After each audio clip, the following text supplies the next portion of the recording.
When I'm walking down the street. I do want to say to Doni and many of you in this room that over a very long career in this city, all of you have helped me and my colleagues tell the truth and to try to tell. I may not look like you and you me, but my head up. I'm from South Carolina, so I just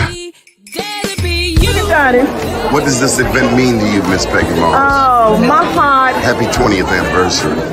My heart is about loving up on my sisters. Do you know what it feels like to have your sisters in the room? John.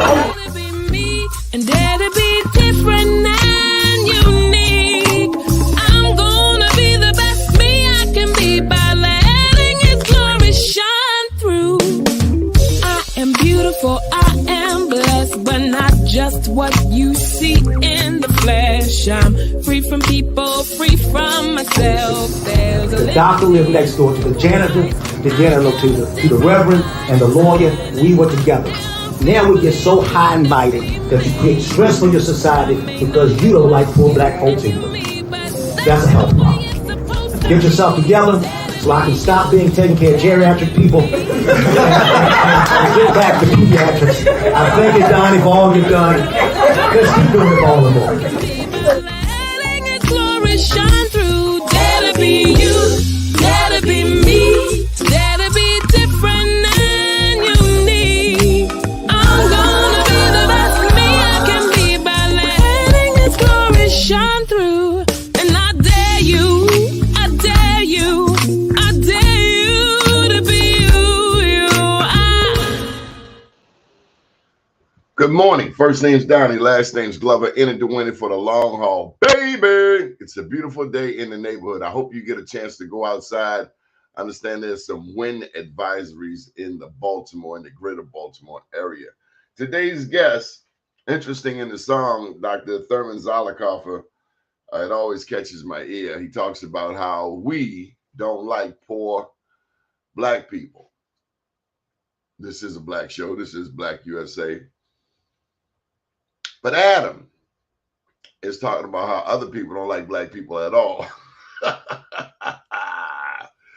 Adam Jackson, my man. What up, Donnie? You know, it's funny. Dr. Z was actually my pediatrician for like 18 years. I didn't know who he was. So I saw your stuff. I was like, oh snap, that's Dr. Z. His daddy was my doctor. Oh wow. Man, Baltimore. They were at Garwin Medical Center. I saw him like all the way until I was 21. So you know that was a black medical center. My dentist, Dr. Fabian Desbordis, he was up there for a minute too. My parents took me to him all the way till I was like 16. So your parents understood Black Wall Street. It's not Absolutely. new. It's not new to us. Yeah, that's right. Yeah, man.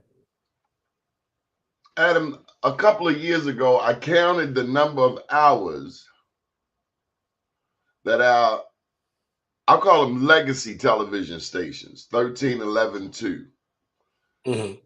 I counted the number of hours that they broadcast news.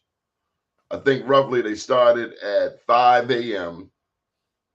So that meant a 5 a.m., a 6 a.m. show, 7 o'clock on the three major networks. That's when the national news comes over. Good Morning America, right. Today Show. But throughout the day, on average, Fox did more news coverage than 13, 11, and 2. They got up earlier and they went to sleep later. And they would loop certain stories.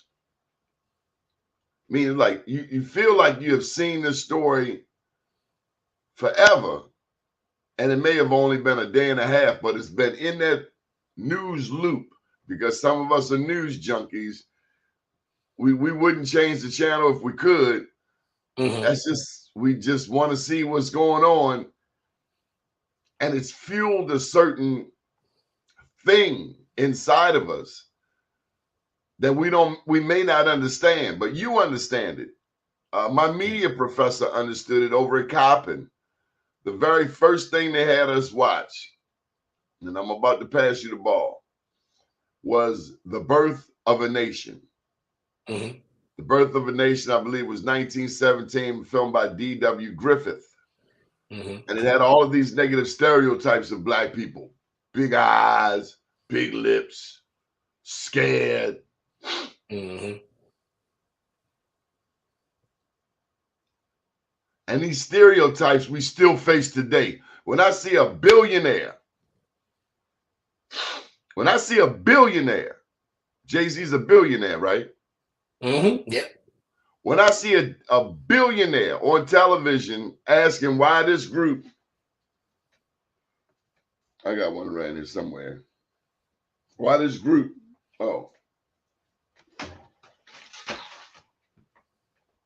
won't give me a Black Wall Street award or a Grammy. Well, he won the Grammy for his wife, right? Mm-hmm. Mm-hmm. If I got $1 billion, I don't have $1 billion. I got a couple $1 million, but we've given over 2,500 of these Black Walls. Just start your own award. Mm-hmm. Mm-hmm. Why do I want something from a group of people who steal my stuff anyway? Mm-hmm. Right. They not gonna respect me. Adam, what are you here to talk about today? Well, there's a couple things I think that are really important based on what you said. You know, funny kind of like a sidebar for a second. Actually, yesterday I posted about one of my ancestors. His name's Alonzo Rancier. He was the first Black lieutenant governor of South Carolina. And one of the things that I found out about him, because I was just kind of reading about his life as a legislator in the South, and one of the things I actually found out about him is that in that film, Birth of a Nation, he was one of the characters, Silas Lynch, that they portrayed in the film.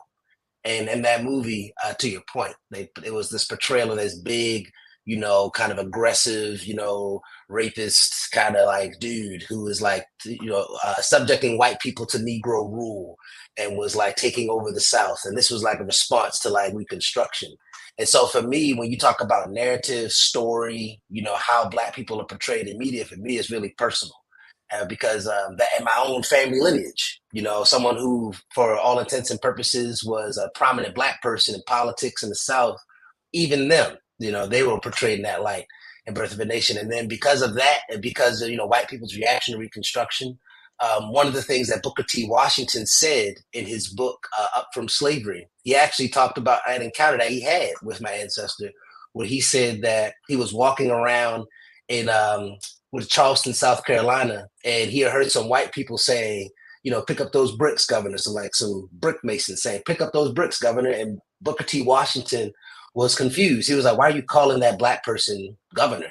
He said, oh, that guy used to be the Black lieutenant governor of South Carolina, but now he's just here working laying bricks with us because, we took him out of office. And so we got to see the ramifications of what it means when you portray Black people a certain way. And locally, for me, what that means a lot of time is Fox 45 and Sinclair Broadcasting, because more recently, we've been fighting this juvenile justice, quote unquote, juvenile justice reform in Annapolis being sponsored by Democratic Party leadership. And, what they've done or what they've been proposing is that basically there's more young people who will have contact with the criminal justice system, mandating contact in the criminal justice system. And for us, even if you weaken the bill, which the bill has been weakened, even the notion that we should have more contact, young people should have more contact with the criminal justice system, that could be fatal for our people. Even just being booked and being in prison for a short period of time could be a fatal interaction for young people in the criminal justice system. But all of that has been painted by Fox 45 because they've been running these stories, to your point earlier. They've been running these stories nonstop every single day about youth committing crime. And instead of talking about the ways that we can divert young people from crime or talking about programs for young people, instead, they've been talking about incarceration as the only option. Or how is it that they only focus on our neighborhood with young people and crime? Mm-hmm.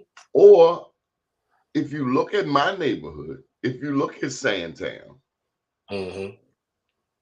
Does it ever dawn on, what's the name, Frosh McKenzie? Does it ever dawn on Frosh McKenzie what's the name? Frosty.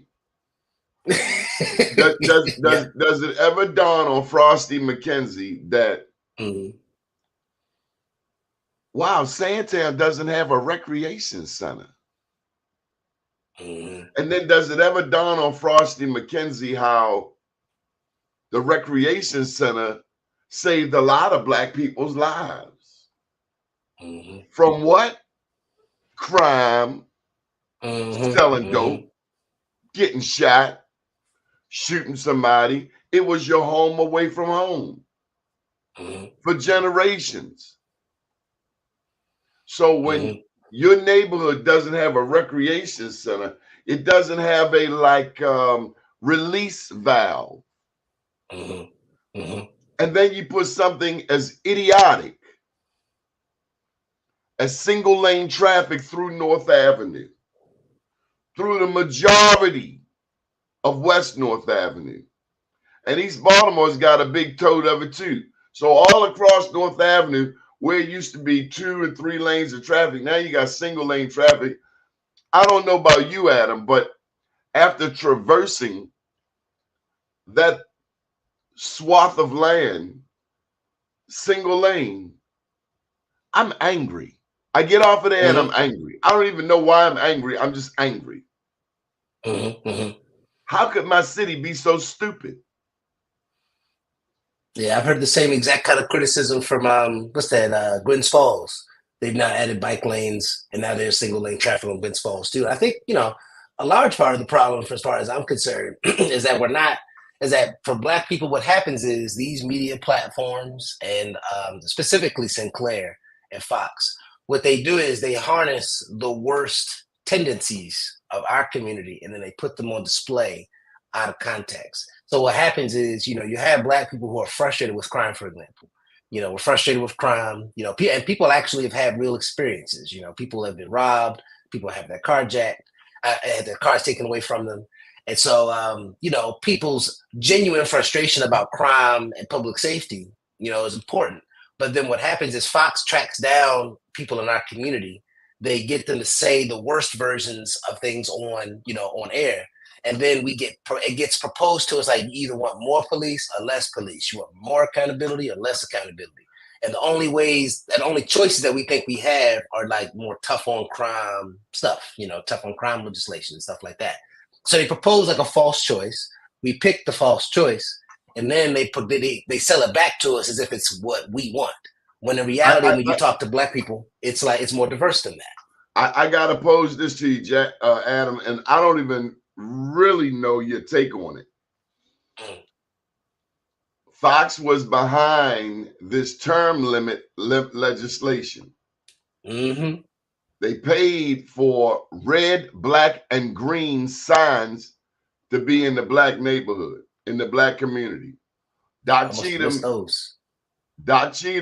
and Michael Johnson were big proponents of this term limit legislation, as if the problems plaguing Baltimore have to do with term limits. I will say that I'd like to see term limits in Washington, D.C. Right. I'd like to see, for instance, a Mitch McConnell have to leave. But these two people, it was Euripsy Morgan and a young Black man. They were at the Lord's church talking about what term limits did, as if term limits in a majority Black city had anything to do with the plight of our city. And I argue with you that they had nothing to do with it, but they had everything to do with this storyline, which at the end of the day minimizes Black representation. Let me add in this. You may be too young to remember, but maybe not. There was a group called Acorn, and around 2007, they pushed this legislation called Question P. As hard as it was to get Black people elected, going back to the days of Judge Joe Howard and some of the early Blacks, Perrin Mitchell, who were to get elected in Baltimore, the majority black city, 63% black city, where we worked hard to get black people elected. Question P, the term limit legislation, these things attack our political strength as opposed to helping it. But we were so brainwashed. Doc Cheatham, Michael Johnson, they pushing this narrative, oh, it's term limits, not questioning maybe these are a couple of guys who are hurt that they didn't win their elections, so they don't care about anybody that's in there. So it's like throwing the baby out with the bathwater.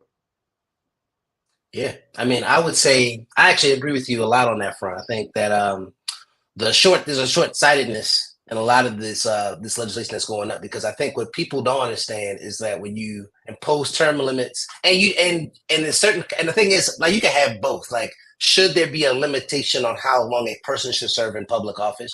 Sure. But in a place like Baltimore, the place where we exert the most amount of political power. Why are you gonna cut your own damn throat?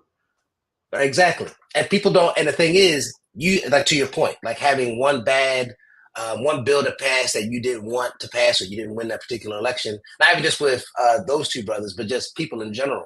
You know, and they it's kind still of our like, brothers. We ain't gonna throw them away. Right.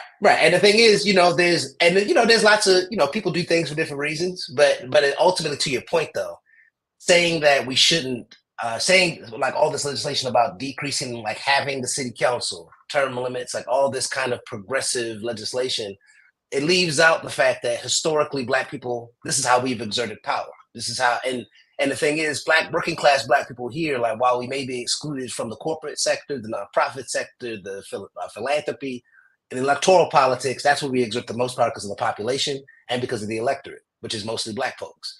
And so I think that's a short-sighted thing. And I think that, again, to that point, that's been David Smith, Sinclair, Fox 45 pushing that narrative, because David Smith's objective is to, it's Negro removal. It's to get black people out of Baltimore, to make black people, to portray ourselves as savages on their platforms, and to also at the same time dilute our power, so that way, even if power is taken away from us, we can't retrieve it because we've cut our own throat. And so I think people are missing that whole, it's like we're so frustrated that we're now advocating for things that actually hurt us without knowing that it's hurting us, and doing it at the behest of a billionaire, someone who, for all intents and purposes, they just want to gather power in Baltimore because that's what they want to do, and for no other reason. What happens when a black mother goes on Fox and says, "Lock my child up"? That's the thing. I feel like I'm in the minority sometimes, because I'm like, yeah, we have to be able to grapple, because, like, this is the thing that Democrats are bad at doing. They're bad at talking about public safety, because they always say that, they toe that party line. Like, well, we got to hold people accountable, but we got to make sure we lock people up. But it doesn't really address people, like that mother's immediate concern. Like, my child is, committing crime. I think they should go to jail. And it's our responsibility to talk to people in our community to say that, number one, locking your child up could have a fatal impact on them. Damn right. It'll actually, like, make them a hardened criminal, because now they'll be in the criminal justice system. And we shouldn't allow our folks to afford that narrative. But the problem is that Democrats are bad at talking about it, because I feel like they feel pressure to not, to kind of go both ways on the issue. Whereas for us, like, it's our job to say to each other, like, we know that doesn't work. We know that locking your kid up won't work. But what are other options that we could pick from that could potentially support your child without necessarily for them having to go to jail? And those options aren't even on the table for people. It's almost like I either send them to jail so they can learn their lesson, or they can stay out of jail but continue to commit crime. But that's a false choice. That's a Fox 45 special. That's like they're making us make that choice when that's not the only choice on the table. Now, David Smith, these are the same people that own the Atlas Group. Mm-hmm, right. They told a black mother who had her little boy down at one of their restaurants, and the host, or maitre d', said, you're not properly dressed. Your child's not properly dressed. And she said, look, there's a white kid dressed just like my kid. What's the difference? Mm-hmm. Yeah, and I think Alex, that's his nephew. That's David's nephew, and I think And David, they he's like all one they of the big all came investors out in. of Yeah. Boys Latin, is my understanding. That's where they went to school, Boys Latin. And one thing I've heard about Alex Smith is that people are afraid to make these arguments about him in public because he has access to Fox 45 and that whole media conglomerate. When in reality, it's like we should not let interlopers and rich white people come into our community and do whatever they want simply because they have nice restaurants in the top floors of hotels or nice buildings in Harbor East. Like we I should bet be you if able black to people call them out. stop supporting those restaurants, they won't be top notch anymore. Mm-hmm. And I just feel like ultimately, like, what is more important to us? Because I feel like what happens is we're not often reflective when it comes to these things. We're just like, well, it's okay. It's okay for them to not allow us in their restaurants. It's their restaurant. It's like you live here. Without you, they don't exist. Without your patronage, they don't That's why I exist. want to commend you and Davon for staying at it. Now I think I'm older than you a little bit, but for the soldiers a decade or so behind me, or a couple decades, decade and a half, you are towing the line, and you must continue to toe the line. And your job is not done until there's a leaders of a beautiful struggle behind you That's right. that are 10 to That's right. 15 years younger than you. Mm-hmm. And you will have to mentor them, you will have to coach them, and your job isn't done until they pass the ball. So my job isn't done with you until I see my grandson, Mm-hmm. and then your grandson in this media space, because without these voices, other people are speaking for us. That's right. And they can't do it. Mm-hmm. I gotta ask you now, Fox owns the Baltimore Sun. Mm-hmm. So just promise me one thing. You will not let Armstrong Williams run away with the stagecoach. I mean, that day he had PM Smith on stage, and PM was calling everybody the N-word. Mm-hmm. I'm still, and then of all people, Armstrong is calming him down. Adam, you can't let those kinds of things happen. No, I agree. I mean, I'm actually tremendously disappointed in Pastor Smith because I grew up in his church. A lot of my family went to his church, He and had so a I'm bad day. actually. Well, it's like over time, it's the same thing. Fox recruits black people that are frustrated, black people that share the same frustrations. But the problem is that when they put forward what's the next step, it's always like, well, we got to lock them back up. They got to go back. It's like this narrative of, well, we got to go back to how things used to be. And I don't think black people here remember how things used to be, because if you remember how things used to be, you would not want to go back to that time period. There was a time we shared it at the Black Wall Street last night for older people. I'm 58, so I'm talking about people, say 68. There was a time when we did not live above North Avenue. And on the west side, we did not live west of Fulton Avenue. We didn't live on Smallwood. We didn't live on Warwick. Those were white neighborhoods. Young people today don't realize Baltimore is the home of segregation. Going back to 1910, where the mayor was J. Barry Mahul over there in Roland Park, them white people didn't want blacks moving into their community, nor did they want whites moving into the black community. That's how insidious and how cunning these racists in Baltimore were and are. That's right. This is the home of apartheid. Baltimore. Who knew? That's right. And even when people talk about the public safety piece, like I remember as a young person when O'Malley was mayor, and how many people I knew were swept up in the criminal justice system because of his policies. And people forget. It's like, no, I want to go back. I want to go back to that time. It's like, no, you don't. They ran up on me for riding a bike without a headlight. They ran up on me like I robbed a bank, shawty. That's ridiculous. Propelling a bicycle within the city limits without a headlight. Shawty, they jumped out on me at the Avenue Market like I robbed and beat somebody. His name was Bug-Eye. I don't care. He's still around here. Officer Weems, a black man, running up on his own people. It's like, damn, dog. You the kind of black cop that make black people mad at cops in general. Now, we got some buttholes around here, granted. But dude, you running up on a man on a bike? Right. What crime is he possibly committing? Or people like sitting on their steps. You know, like I'm sitting on my steps, I'm walking. They got real petty with it. Martin O'Malley. That's why his wife ain't become attorney general, because people ain't want to see nothing with O'Malley on it. But he's still around. His fingerprints still on stuff. We still see his fingerprints on stuff. In many ways, Brandon, which is a descendant of Stephanie Rollins Blake, is a grandchild of O'Malley. Truth be told. That's how that thing went down. Wouldn't have had no Stephanie Rollins Blake if it weren't for O'Malley. It wouldn't have had O'Malley if it weren't for Stephanie's father, Pete Rollins, who said, make my daughter mayor. Next thing you know, Sheila got hemmed up on gift cards. Speaking of which, any thoughts of seeing Sheila Dixon on Fox when 4 years ago they were throwing bricks at her? I mean, you know, I'm not sure what was the negotiation, you know, because I remember, I mean, to your point, I remember how they treated Sheila Dixon when she was mayor.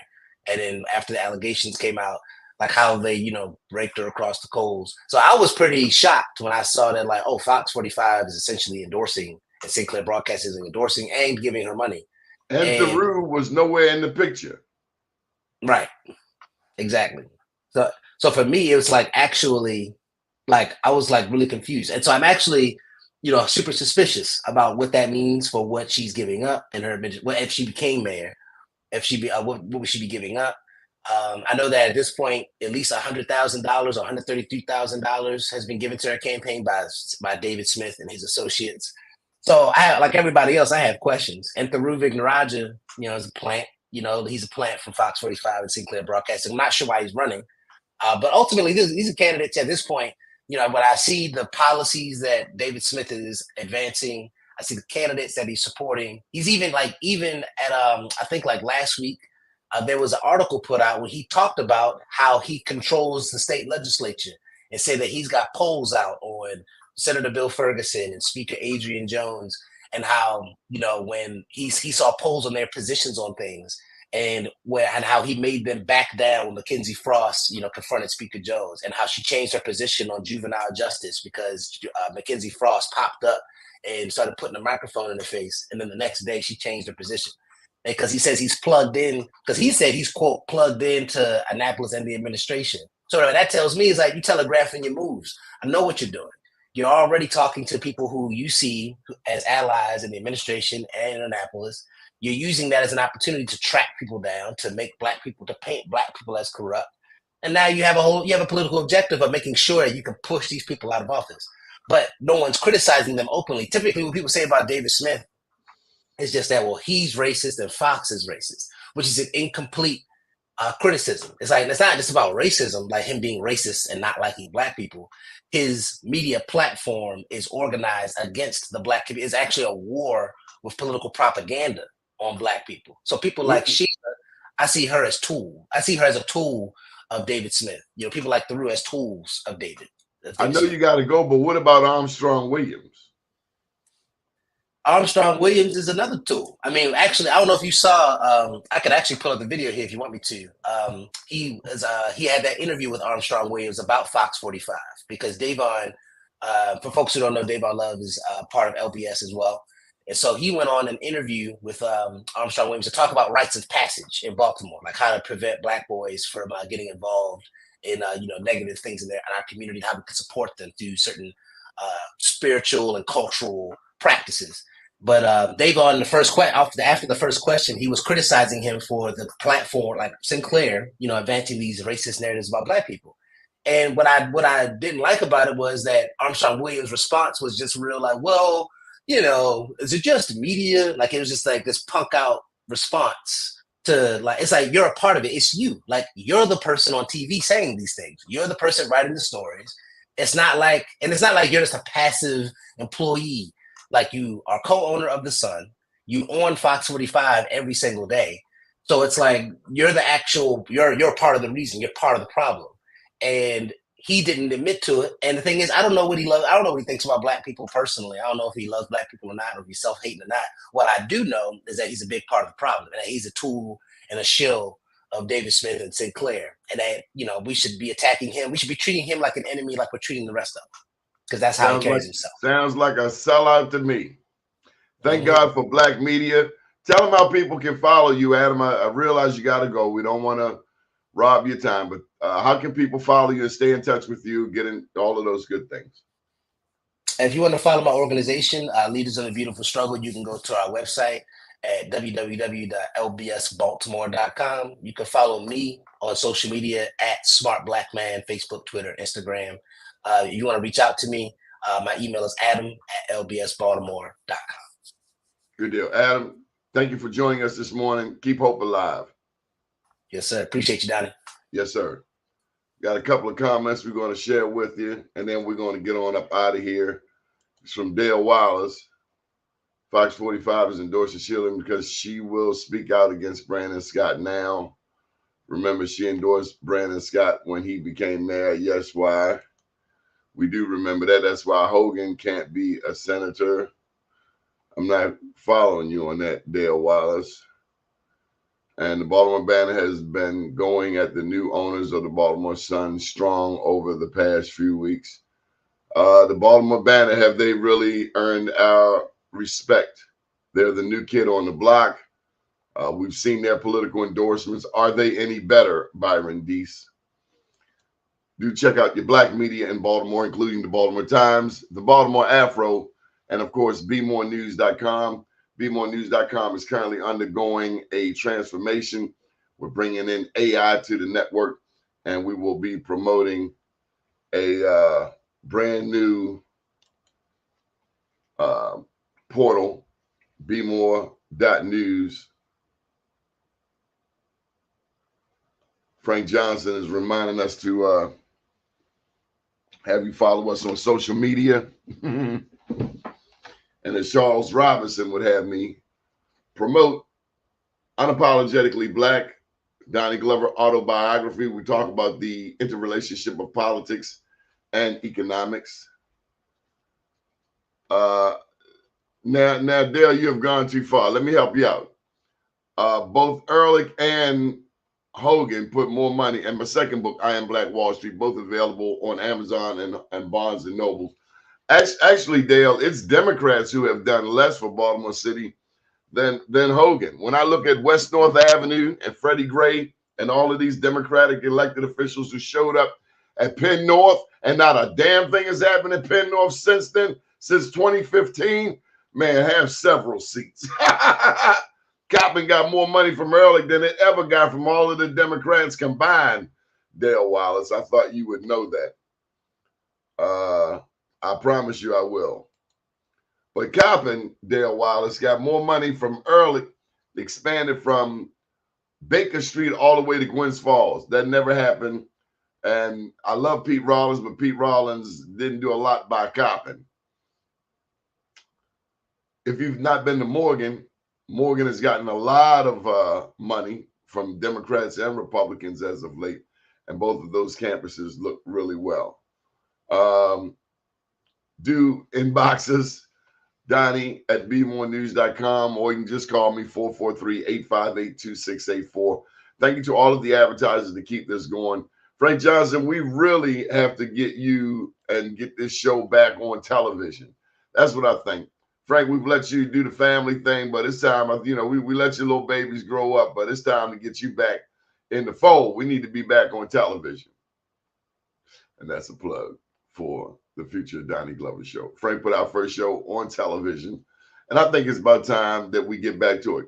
Anyway, up to day, down tomorrow, do your day, and everything will follow. Nothing to it but to do it. I got to do it regardless of how I feel. I am somebody. I am my brother's keeper. Good morning, world.